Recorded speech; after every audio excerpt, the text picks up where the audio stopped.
What's an assumption about women that most men get wrong? Story 1.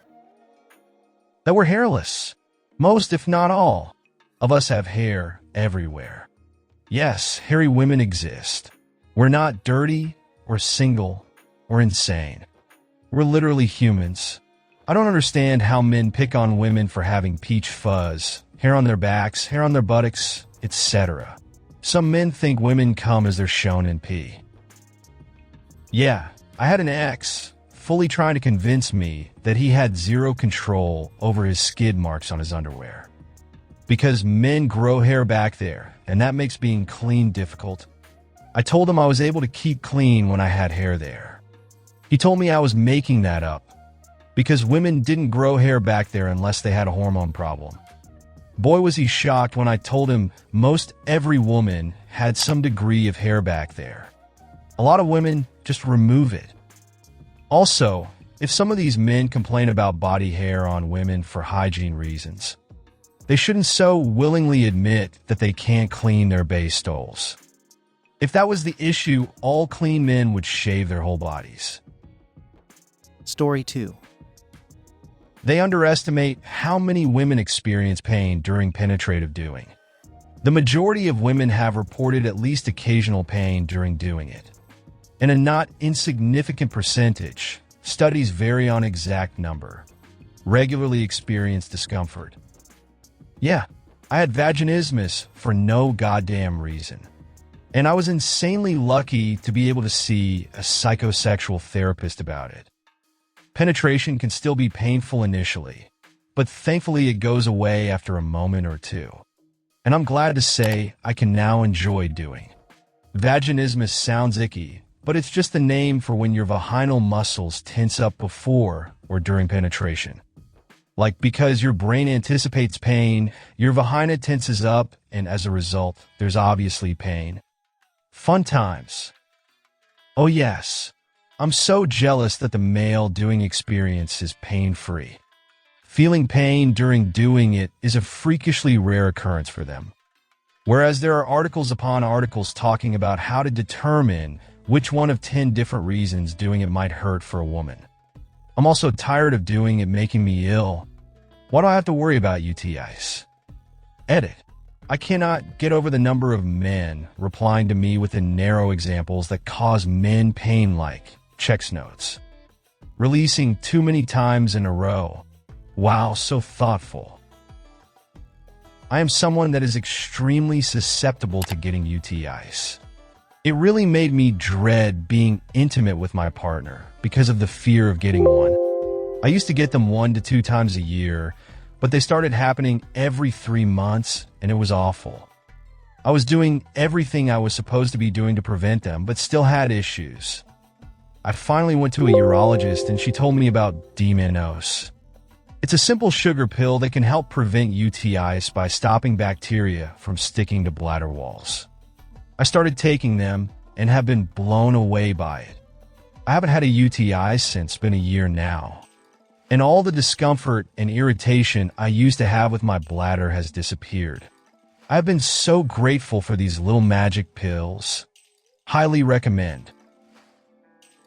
Story 3. That dating is entertainment. It's not. It's a lot of work. And men aren't competing with other men. They're competing with the sense of peace and freedom women have when they're not in a relationship. Unless you bring that peace, comfort, and freedom to the table, she won't stay. Doesn't matter how good the doing is. Edit. Wow. Just wow. I gave a really simple answer on a very nuanced topic. And it 100% goes both ways. One person's freedom is another person's jail. I think most people just want peace, connection, and kindness in their lives, however that looks for them. And honestly, I hope everyone finds it for themselves. The world could use some more joy and peace these days.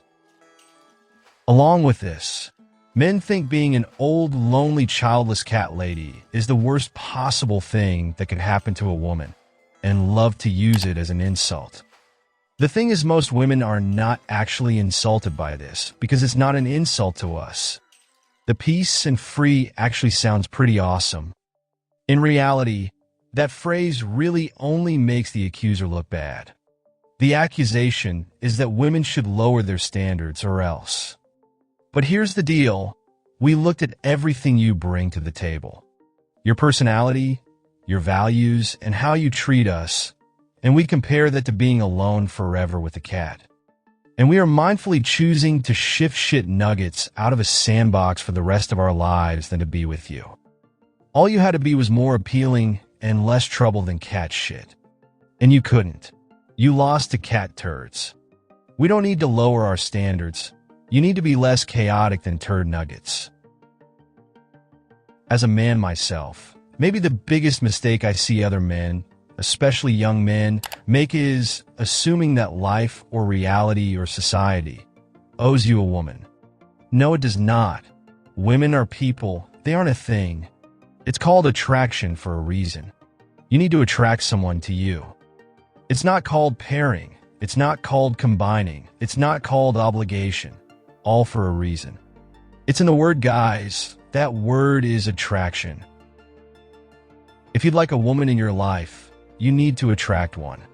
That may include taking steps to improve yourself. That will mean learning to compromise. That will mean being able to handle new and different ideas and behaviors to a limit, and finding out what your limits and what other people's limits are. You are not owed a woman or a relationship. If you want one, go out and attract one by becoming attractive. This doesn't mean you have to be physically gorgeous. Attraction comes in many forms. Story 4. That taking birth control is always a safe option for women. It's not. Birth control can have serious effects on our hormones. It can cause blood clots. IUDs are painful to get put in and removed. Pills can lead to hormone withdrawals, causing major migraines and uncontrollable mood fluctuations. There is a danger to birth control. I have a friend who had a stroke at 36 because of hormonal birth control. Definitely not the answer for everyone. I experienced migraines for 5 to 6 years, and I found out it was because of my birth control pills. I stopped taking them, and I haven't had a full-blown migraine since.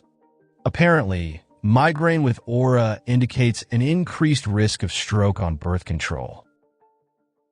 That expressing strong emotions means we're now incapable of rational thought and should therefore be ignored. Yes, I'm crying. I'm crying because I'm upset, but I'll still be able to set out for you the how, when, why, and what I'd appreciate moving forward.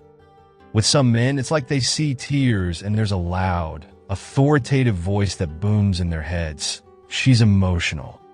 Nothing she says makes sense from this moment on. On the flip side, if we force down our feelings to speak calmly, those same men will also hear a voice saying, well, she doesn't look all that bothered, so this probably doesn't matter much. This is actually the most frustrating thing ever, and it happens way too often. Also, I find that with lots of these types of men, they don't treat their emotional outbursts in the same way. They don't count their obvious anger or passive aggressiveness as being emotional. Yet if you cry or show emotion, then you must be too emotional and therefore incapable of logical thought. I think people who think of themselves as coldly rational often only think that because they're bad at recognizing when they're having an emotional reaction. It's pretty easy to have a knee-jerk reaction and then retrospectively come up with some logical justification for it. Story 5. Men think women are as visual as them. We're not. I saw a video a while back that had a very stereotypical cowboy dancing with his lady, holding her tenderly, spinning her around gently, and looking so in love. Of course, the comment section was filled with women saying they wish they had a man like that, only for loads of men to upload videos as a response with them dressed as cowboys. We didn't like the video because the man was dressed like a cowboy. We liked the video because of how sweet and tender he was. I think this is more about what women are actually attracted to rather than whether we're visual or not. Plenty of women appreciate good looks, but that's not what matters. Ted Bundy was a very good-looking guy by all accounts, after all. If you enjoy our channel, we'd love to invite you to become a member. Joining is easy. Just click the join button on our channel homepage or beneath any of our videos. Your support means the world to us, and as a member, you'll gain access to exclusive perks and content. Thank you for being part of our community. We look forward to welcoming you as a member soon.